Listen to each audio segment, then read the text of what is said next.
Bonsoir à toutes et à tous. Merci d'être avec nous pour ce LFNA TV Le Mag. Donc voici tout de suite le sommaire. Au sommaire de cette émission, vous découvrirez un thème crucial pour toute équipe de football, la préparation physique. Nous aborderons cette thématique à travers tous les niveaux du sport, en commençant par la préparation physique dans les pôles espoirs. Nous irons ensuite au stade bordelais pour voir à quoi ressemble la préparation physique dans un club amateur. Et enfin, nous irons faire un tour du côté de Pau, chez le pensionnaire de Ligue 2, le Pau FC, pour comprendre les enjeux de la préparation physique pour un club professionnel.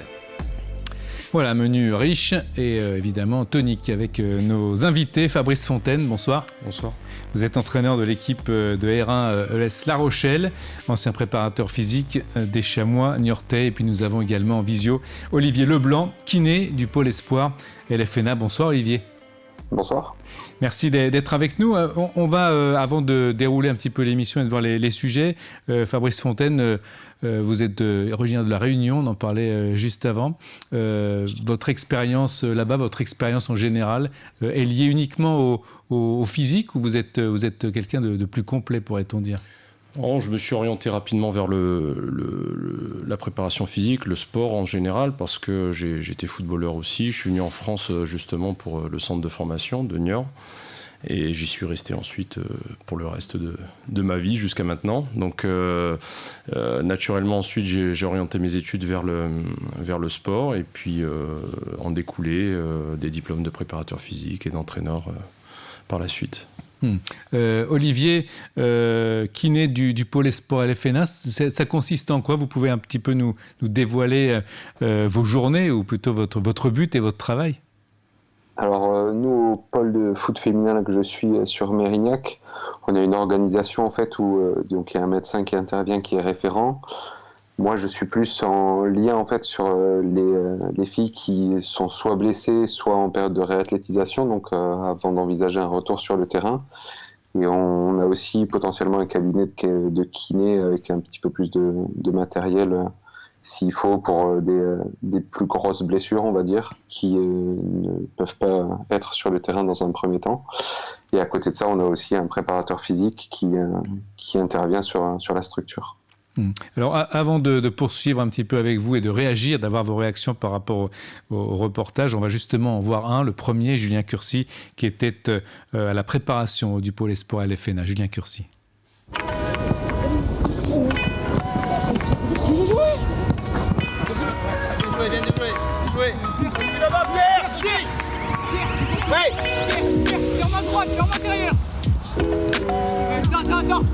Faut marquer. Dommage, maintenant là. Je m'appelle Jean-Philippe François, donc je suis référent en préparation athlétique sur la Ligue de football Nouvelle-Aquitaine et en charge de la préparation athlétique donc sur les pôles espoirs féminins et masculins qui sont sur notre ligue aussi. Sur le rôle de la préparation athlétique sur les pôles, mais je suis sur les deux structures, donc il y a un gros travail de mise en place de la préparation avec une programmation sur une saison, sur 2 saisons pour les garçons, voire 3 saisons pour les filles, puisqu'elles sont sur un parcours de 3 ans, elles sont au lycée, sur un parcours de formation. Et donc c'est d'être au quotidien pour essayer de suivre les différents objectifs qu'on se fixe dans les différentes composantes de la préparation athlétique. C'est des 2 contre 2 qui est réversible, d'accord ? Les jeunes, objectif, attaquer, marquer sur la cage ici où est Sébastien.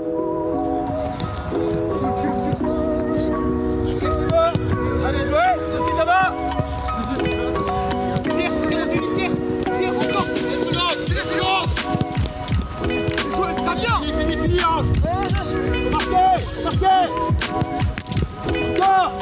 L'objectif athlétique, c'est tout ce qui est le côté endurance, aérobie, donc développer les capacités du joueur et de la joueuse à répéter des efforts dans la continuité. Ça, c'est le premier point. On est aussi sur des objectifs donc, de course à haute intensité. C'est maintenant la grande spécificité et je pense que le foot moderne tend vers les qualités de vitesse. On est sur une activité avec beaucoup d'efforts intermittents, courts, on répète beaucoup de ces actions-là. Donc on a un gros focus sur cette capacité-là. L'importance de Jean-Philippe François, elle est double. D'une part, parce que c'est quelqu'un qui quantifie toute la charge d'entraînement, et d'autre part, parce qu'il participe et contribue aussi à la réussite du projet du jeune, en sachant que pour mettre en place les séances d'entraînement, lui aussi participe sur telle ou telle distance, tel ou tel principe à développer. Et donc, on arrive à donner du lien entre les 4 axes de la performance grâce à la compétence de chacun. Donc en fait tous les joueurs sont équipés d'un GPS, c'est le même système qu'un GPS de voiture, c'est capté par exemple de la même façon sur les satellites. Et ça permet donc de tracer tous les joueurs sur toutes les courses qu'ils vont faire pendant la séance d'entraînement. Voilà. On peut avoir aussi, après c'est les distances, l'accéléromètre aussi, tout un équipement, ils sont assez bien développés. On peut avoir aussi tout ce qui est plongeon pour les gardiens de but, ça nous permet de voir tous les impacts qu'il peut y avoir. C'est aussi intéressant parce que pour nous c'est un outil au quotidien et c'est aussi pour la fédération, pour eux, une grosse base de données en termes de tout ce qu'on peut suivre dans tout ce qui est dans ces catégories d'âge. On a la chance sur les structures de Pôle Espoir d'être vraiment bien dotés par rapport à ces outils-là. C'est quand même un gros plus. Même certains clubs professionnels, quand ils sont invités et qu'ils viennent voir un petit peu comment on travaille, sont surpris de déjà tous les outils qu'on a. Il faut remercier la fédération aussi et la Ligue par rapport aux moyens qu'ils nous mettent à notre disposition. Et c'est quand même quelque chose, c'est un vrai plus parce qu'on peut... On est vraiment sur la nivellisation, on peut répondre vraiment à différents besoins, on peut répondre à une problématique que peut avoir un joueur sur le moment T. Ça c'est vraiment important parce qu'on va pouvoir vraiment être dans cette précision-là et qui va nous permettre vraiment après derrière de pouvoir ajuster l'entraînement au quotidien. Donc quoi développer encore ? On peut toujours aller plus loin, mais je trouve que déjà on est très bien doté aussi sur ce qu'on a sur l'épaule.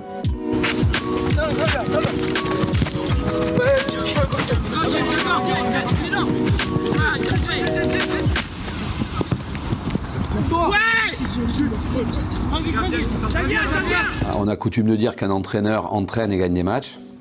Il est là pour ça, c'est une mission qui est donnée par sa direction. Nous, on est sur la préparation à aller gagner des matchs plus tard.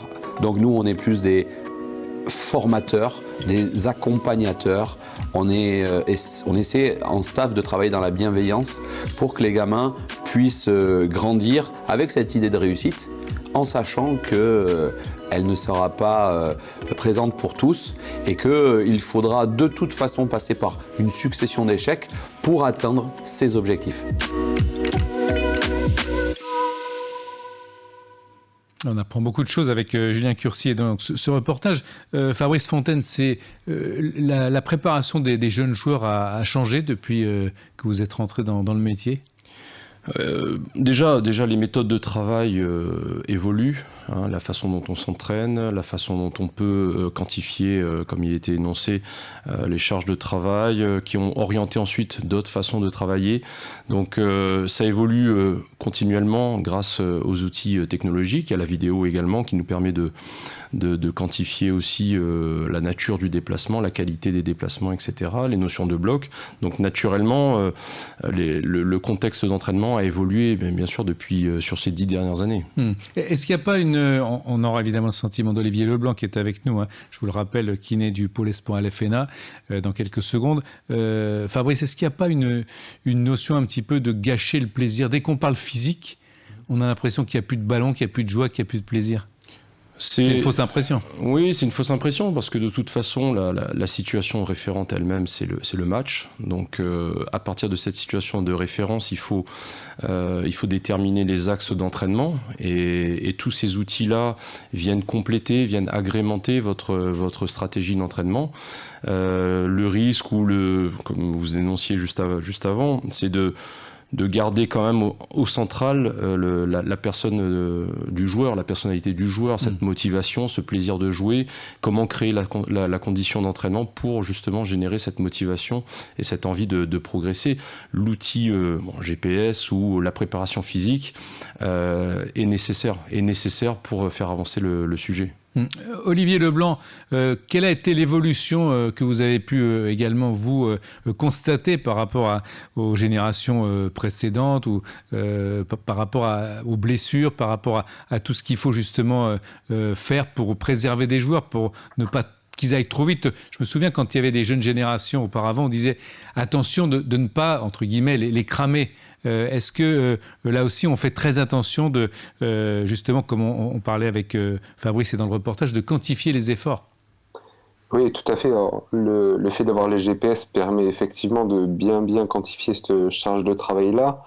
Après, on a mis en place en fait différents cursus où même les filles qui sont au pôle nous donnent un indicateur de fatigue notamment par exemple. Donc ça nous permet elles d'avoir aussi leur ressenti qui est important aussi, qui peut être qui est très subjectif, mais qui nous donne quand même une bonne notion.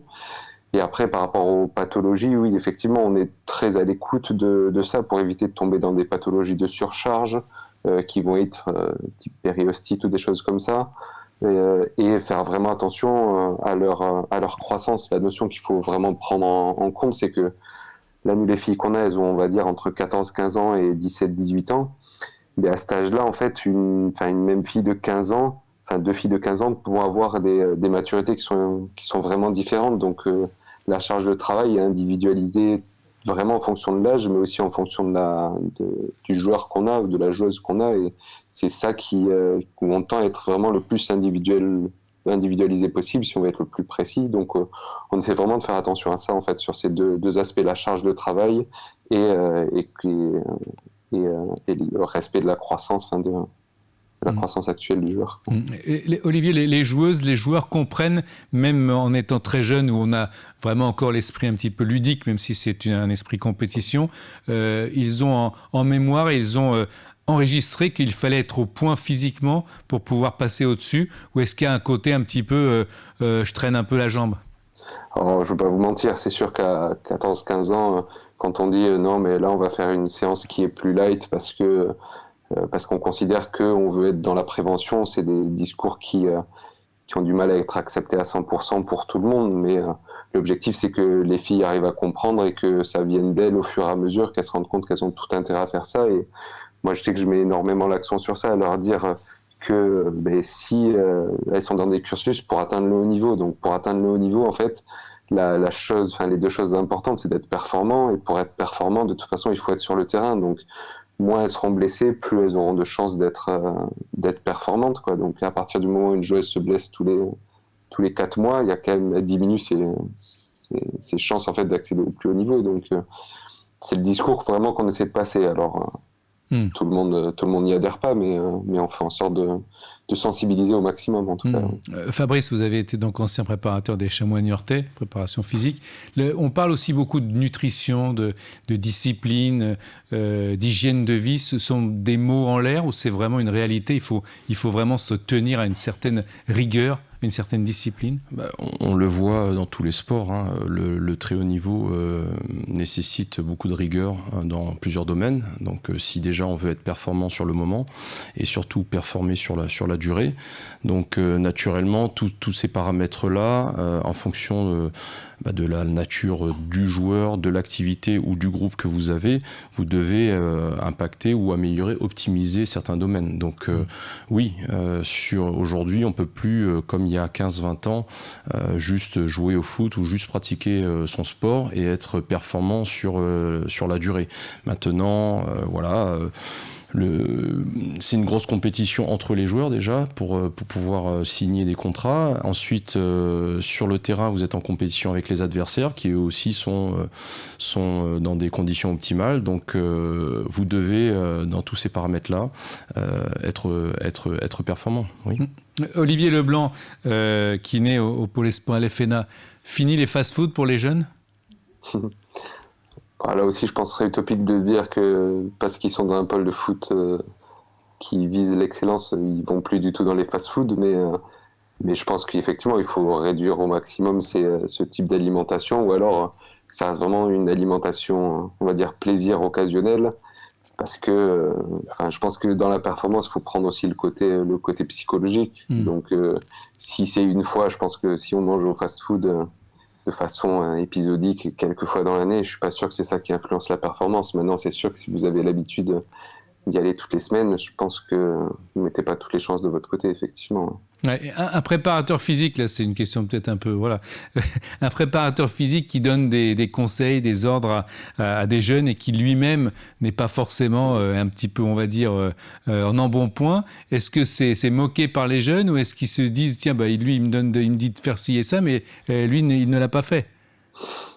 Je pense que c'est pas moqué parce qu'il y a quand même un respect au niveau des joueurs qui sont dans ces structures-là. Après, savoir ce qui se passe dans leur tête, je pense qu'effectivement...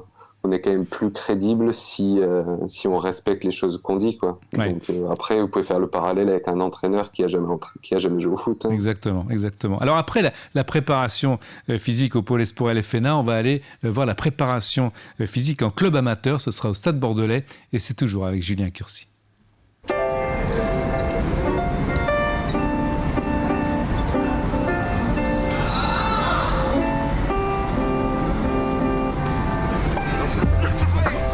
Allez, juste pour rajouter Sully et Ludo sur les cônes rouges là-bas. Ludo, sur le piquet rouge là-bas. Je m'appelle Johan Lamotte et je suis préparateur physique au Stade Bordelais. Au niveau d'un club, alors le préparateur physique va s'occuper d'abord de l'échauffement, ensuite tout le suivi athlétique, donc toute la charge d'entraînement interne et aussi externe. Donc tout ce qui va se passer sur le terrain aussi, on va essayer de se préoccuper aussi de ce qui se passe en dehors du terrain. Et ensuite on va essayer de s'occuper aussi au sein de l'entraînement, mais de ce qu'on va intégrer sur la préparation. Donc essayer d'avoir des parties qui sont plus ou moins associées, dissociées du football. Et dans l'objectif de retrouver un petit peu toutes les qualités physiques qu'on peut optimiser pour le footballeur.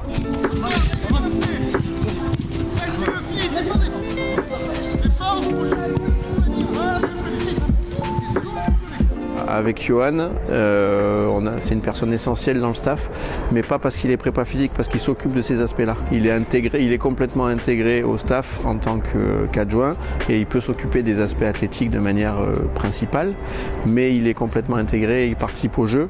Et je pense que dans l'évolution des staffs sur des clubs de niveau national ou au-dessus, ou même en dessous, c'est essentiel d'intégrer la préparation physique aux aspects foot. Et c'est en ce sens-là que Johan est important parmi nous. Alors après, on l'appelle préparateur physique, on va l'appeler sport scientist, on va l'appeler ce que vous voulez. En tout cas, c'est un membre du staff à part entière sur les aspects athlétiques. Merci beaucoup.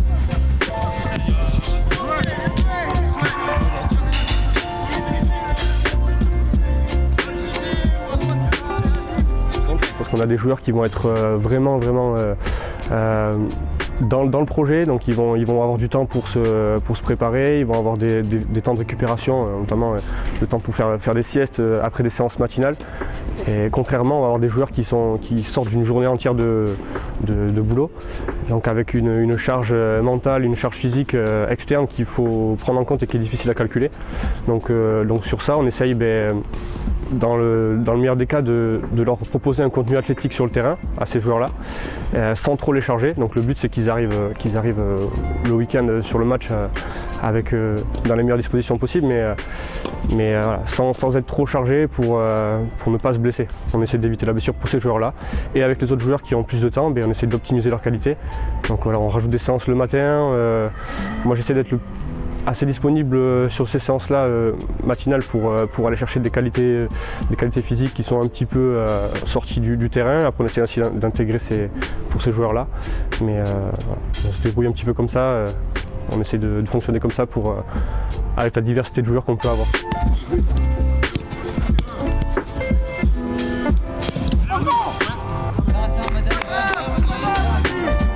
On a eu une semaine où on a manqué d'un tiers de l'équipe et la semaine d'après un autre tiers. Donc on a pris le temps de se préparer sans se dire qu'on était en retard. Et on a eu la chance parce que ça a payé. Donc sur les premiers matchs, on a réussi à rentabiliser un maximum de points. Et voilà, donc là on est encore bien placé sur cette première partie de championnat. Et on va essayer de finir l'année correctement et surtout bien repartir en janvier pour notamment éviter tout ce qui est blessure et amener tout le monde au bout sur cette fin de saison. Alors Fabrice, là c'est pareil, on a l'impression, et c'est une réalité dans le monde amateur, c'est évidemment très compliqué parce que chacun a son travail, son emploi du temps. Il faut respecter certaines doses, il faut s'organiser, il faut voir. Ce sont des cas individuels. Là, ce qui est intéressant de voir dans ce reportage, c'est que on voit aussi que le foot amateur se professionnalise, entre guillemets. Donc ça veut dire aussi qu'il y a un intérêt des clubs de s'équiper de staff complet. Et ce que dit l'entraîneur est vraiment intéressant, que comme quoi le préparateur physique fait partie complètement du staff, parce qu'il en a besoin qui est quelqu'un qui se charge vraiment de cette dimension-là pour accompagner les joueurs, parce qu'ils viennent justement de la journée est complètement différente pour chacun, et il faut quand même générer de la performance. Donc oui, il faut prendre conscience des individualités de chacun dans sa journée, dans sa semaine, et adapter au mieux ou sur un groupe de joueurs ou pour un joueur qui est vraiment en difficulté sur certaines semaines d'entraînement parce que son emploi du temps ne le permet pas. Et justement, d'où l'intérêt d'avoir une personne qui est dédiée à ça. Et ça, je trouve ça intéressant. À l'ES La Rochelle, c'est un petit peu comme au Stade Bordelais, là, c'est un petit peu la même organisation? Alors, c'est pas la même histoire de club, non, mais dans le moment, c'est compliqué, dans la construction, etc. Mais là, j'ai à côté de moi un prépa qui est de cette année également. Moi, j'ai cette connotation aussi, donc avec tous les deux, on travaille sur cette dimension-là. Mais naturellement, je pense que dès que vous faites 3-4 entraînements semaine, à partir de la R1, j'allais dire, oui, on peut considérer ça comme une charge de travail suffisante pour pouvoir avoir un œil attentif à tout ça. Ouais. Olivier Leblanc, est-ce qu'il y a une différence par rapport aux autres années sur le nombre de blessures dans le foot amateur ou le foot tout court? Parce qu'on a l'impression évidemment qu'avec ce qui s'est passé, la crise du Covid, les reprises, les arrêts, le confinement, après on revient pas, ce sont des choses évidemment qui compliquent les situations. Oui, effectivement, je pense que ça complexifie un petit peu la reprise, surtout que sur des sports amateurs comme ça, où les joueurs ont aux alentours de la vingtaine d'années, on va dire même 25 ans, même un petit peu plus certains, mais je pense qu'on ne se rend pas compte de l'impact d'avoir stoppé une activité pendant des mois successifs, et inconsciemment on se dit qu'on va pouvoir revenir au niveau qu'on avait avec une charge d'entraînement qu'on avait avant, à savoir 4, peut-être 5 entraînements par semaine. Mais en fait, l'organisme, s'il a été perturbé ou stoppé pendant plusieurs mois, je pense qu'il y a une reprise qui aurait dû être ou qui doit être vraiment très très progressive. Et après, il y a plein de contraintes qui rentrent en jeu, que ce soit le calendrier après qui reprennent, et c'est difficile à mettre en charge. Mais je pense que des pathologies de surcharge dues à une reprise qui a été pas assez progressive a abouti à des pathologies de type tendinopathie ou de façon plus importante, ou lésions musculaires plus importantes. Oui. Alors on va aller voir, après avoir vu le foot amateur et également dans la ligue, la préparation physique, on va aller voir chez les professionnels. C'est le football club de Pau, Pau qui nous a ouvert les portes. C'est Florent Malban qui était sur place.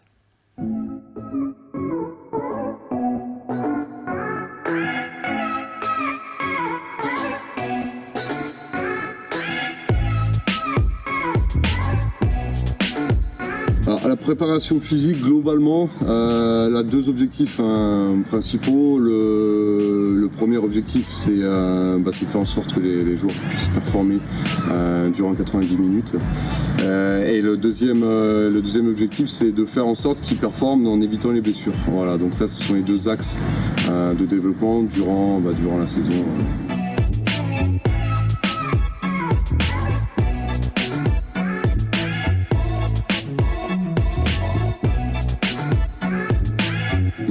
De plusieurs personnes. Moi je travaille en collaboration étroite avec le kiné.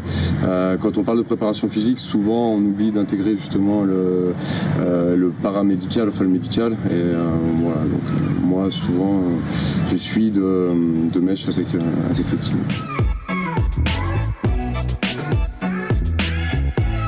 En début de séance, en début de semaine notamment, l'objectif tout au début sur les séances, les jours après les matchs, l'objectif c'est déjà de permettre aux joueurs de récupérer l'après-match et de leur permettre aussi de pouvoir encaisser les charges de travail à venir durant la semaine.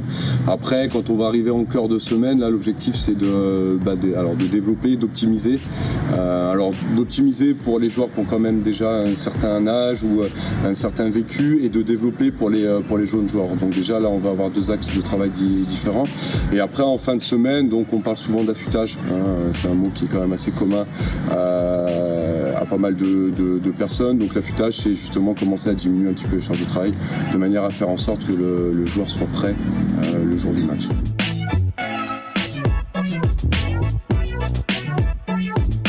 Alors, est-ce que des blessures ont été évitées? Est-ce que je vais dire oui, humblement oui. Ici, on essaye d'avoir une certaine culture de travail.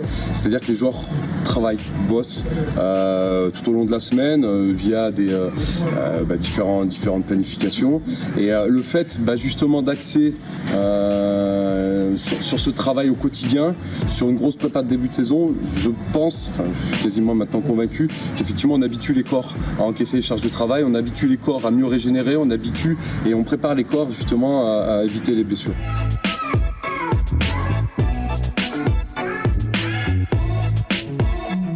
À titre personnel, moi, les joueurs vont partir une petite semaine, ils n'auront rien, aucun programme particulier. L'idée, c'est surtout justement de couper un petit peu parce que les saisons sont longues. Les saisons sont usantes. Donc là, nous, on axe surtout les objectifs sur la régénération psychologique qu'il ne faut pas négliger. Donc la seule petite obligation, contrainte que je vais leur imposer, c'est sur la balance. Faire profiter tout en faisant attention de manière à pas arriver en surcharge. Mais à part ça, le maître mot, c'est récupération. Merci à Florent Malsan. Fabrice Fontaine, vous avez été donc préparateur physique des Chamois niortais, vous êtes entraîneur maintenant. Cette double casquette, vous vous y retrouvez là dans ce reportage? Oui, totalement. Ça fait du bien de revoir ce genre d'images.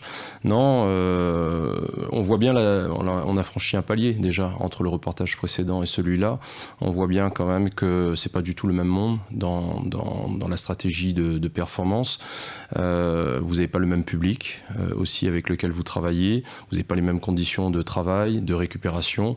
Il parle justement la cohésion de communication entre les staffs différents. C'est tout le tissu qui est créé autour du joueur, oui, qui va permettre d'optimiser sa performance. Aussi parce que les joueurs sont plus disponibles dans le sens où ils sont professionnels. C'est leur métier, et de ce fait, on peut commencer déjà à travailler sur des stratégies de développement avec des sollicitations diverses.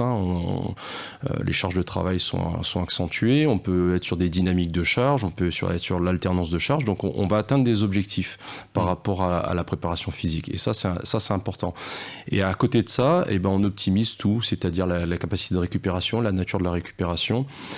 Tout est créé autour du joueur et autour du groupe joueur pour performer chaque week-end et sur le long. Voilà. Quand on vient de New York, on arrive à La Rochelle. New York, c'est un club évidemment qu'on connaît, reconnu, qui s'est intégré maintenant petit à petit au paysage footballistique, on va dire professionnel. On essaie de transmettre tout son savoir, ou alors on se dit la frontière est telle que de transmettre, oui, mais c'est difficile à appliquer. La frontière est importante. Après, il y a des choses qu'on peut partager avec les joueurs amateurs. Comme je vous dis, déjà à partir de 3-4 entraînements semaine et un match tous les week-ends, on peut commencer déjà à mettre des stratégies en place entre les joueurs et nous, un contrat entre nous, déjà en termes de rigueur de travail, d'assiduité. Il en a discuté juste avant par rapport au nombre de répétitions d'entraînement. La qualité du terrain, la qualité de l'entraînement fait aussi que vous êtes déjà sur de la prévention. Donc le fait de travailler de plus en plus et de façon progressive, c'est des choses qu'on peut mettre en place chez les amateurs, et non pas venir ponctuellement et ne pas venir 3 semaines. Là, c'est la meilleure chance de se blesser en fin de compte. Ouais. Et c'est ce qui a fait, après ces 2 années de Covid, selon si les stratégies ont été progressives ou pas, on passe d'un état où il y avait 0 entraînement à beaucoup d'entraînement. Donc la notion de progressivité est importante, et ensuite la notion d'assiduité. Donc le fait d'avoir fréquemment des sollicitations athlétiques, physiques, foot, d'être sur le terrain constamment et en permanence fait que justement vous adoptez une attitude préventive et vous préparez le corps à des intensités de charge. Olivier Leblanc, le kiné est le confident des joueurs, on est d'accord? Oui, c'est vrai qu'on a un relationnel privilégié parce qu'en général, on est assez proche des joueurs et puis on va passer du temps avec les joueurs blessés, c'est évident, mais c'est vrai que très souvent, il y a un relationnel assez privilégié entre les joueurs et le kiné, où les joueurs osent plus facilement dire finalement différents mots ou qui se livrent assez facilement. Ouais. Pour conclure, Fabrice et Olivier, je voulais avoir votre sentiment, parce qu'on a l'impression dans le football professionnel, c'est même pas une impression, qu'il y a une pléiade que les staffs sont quelquefois incroyables. On a 3-4 kinés, on voit des tas de gens partout qui sont là donc pour évidemment aider, travailler, etc. Est-ce que vous, Olivier Leblanc, vous pensez que c'est important d'avoir plusieurs personnes qui font presque la même chose, ou est-ce que c'est mieux de centraliser? Est-ce que c'est pas quelquefois un petit peu too much, quoi? Alors moi je pense que effectivement plus on avance dans le monde professionnel, plus il y a de monde dans le staff, mais je pense pas que les gens se marchent sur les pieds et avoir 3-4 kinés, je pense pas que ce soit le cas en fait. Je pense que plus vous avez de monde dans le staff, plus vous allez avoir chacun qui a une spécificité, un rôle vraiment très précis. Vous allez avoir un kiné qui va être présent pour des soins, pour le début des soins par exemple, quand ça nécessite d'être plutôt en cabinet, un kiné qui va être orienté réathlétisation. À côté de ça, vous pourrez avoir un préparateur mental, un diététicien, un prépa physique, vous voyez. Mais je pense que la grosse différence en fait entre le monde amateur et le monde professionnel, c'est que le fait qu'il y ait plus de moyens dans le monde professionnel permet en fait d'avoir des gens qui sont très spécialisés dans leur domaine, alors que dans le monde amateur, vous allez avoir l'adjoint qui va être capable de faire des straps, qui va faire les straps, et qui va aussi donner des conseils sur la prépa physique, sur l'alimentation, par manque de moyens, en fait. C'est pas un jugement, mais je pense que la grosse différence, en fait, elle est là. Et donc, plus on va dans le monde professionnel, je pense pas qu'on se marche sur les pieds, mais au contraire, on est encore plus spécifique dans ce qu'on fait, donc a priori, on est meilleur, ouais. Et Olivier Leblanc, kiné du pôle espoir LFNA, on va vous remercier d'avoir été avec nous. Le mot de la fin avec Fabrice Fontaine. Qu'est-ce qu'on peut faire pour encore aller plus loin, pour que ce soit encore mieux, pour que les joueurs s'épanouissent ou les joueuses s'épanouissent physiquement et donc, a fortiori, quand on est bien physiquement, ça roule mieux? Plus loin, je ne sais pas, parce qu'on avance déjà beaucoup avec tous ces outils technologiques. Maintenant, il faut juste toujours, malgré le progrès des équipements, toujours penser que tout est fait autour du joueur et pour le joueur. Et alors plus loin, ça nous permet aussi de placer le joueur au centre de sa progression, donc lui apporter des chiffres, lui apporter un discours. Le fait de trop l'assister constamment sans lui expliquer, ça devient aussi une limite. Donc il faut aussi, non seulement, tu disais tout à l'heure par rapport à la pléiade de staff, etc., ça n'a aucun intérêt si tout le monde ne fonctionne pas dans le même sens. Oui. Donc ça reste quand même le joueur et l'équipe pour le match du week-end. Pour aller un peu plus loin, il suffit juste d'optimiser tout ça et que chacun apporte sa compétence par rapport à une problématique de club, problématique de championnat et que tout le monde œuvre dans ce sens-là.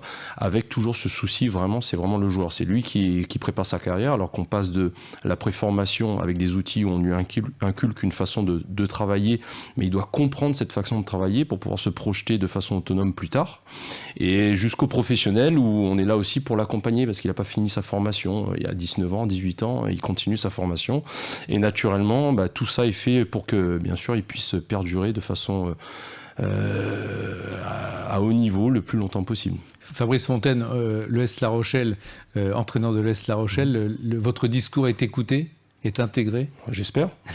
J'espère. En tout cas, depuis quelques mois, on voit quand même une certaine progression. Non seulement, bien sûr, l'aventure humaine, c'est ce qui m'importe aussi beaucoup. Donc, on arrive à voir quand même que le groupe se crée, parce qu'on est tout neuf, tout nouveau, nous. Moi, déjà, dans mon expérience par rapport au football amateur et en tant qu'entraîneur, et eux avec moi aussi. Donc l'histoire du club est au début de quelque chose. Donc maintenant, j'allais dire, les voyants sont au vert. J'espère sur le long terme. Et puis, oui, on avance. Merci beaucoup. Merci à vous. Merci beaucoup Fabrice, merci Olivier Leblanc. Merci à toutes et tous. On se retrouve très bientôt, bien sûr. On va vous souhaiter de très belles fêtes de fin d'année. Merci à Mélissa Pliès, Vincent Raymond, Axel Toudic et Richard Oussaïd. Très bonne soirée.